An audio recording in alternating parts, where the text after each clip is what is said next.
खबर शामिल करते हैं रावलपिंडी से। हमारे district reporter doctor Syed Sabir Ali की रिपोर्ट के मुताबिक लाहौर में मुनक्किदा बॉडी बिल्डिंग के मुकाबलों में वाकंड के नौजवानों ने मैदान मार लिया।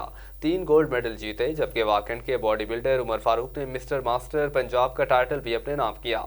लाहौर में मुनक्किद होने वाले mister master Punjab body building मुकाबलों में टेक्सला, वाव और अटक के बॉडी बिल्डर्स ने रावलपिंडी डिवीजन की नुमाइंदगी की और शानदार परफॉर्मेंस का मुजाहरा किया। उमर फारूक की कारकर्दगी खास तौर पर काबिल जिक्र थी, क्योंकि उन्होंने न सिर्फ गोल्ड मेडल जीता बल्कि मिस्टर मास्टर पंजाब का खिताब भी हासिल किया।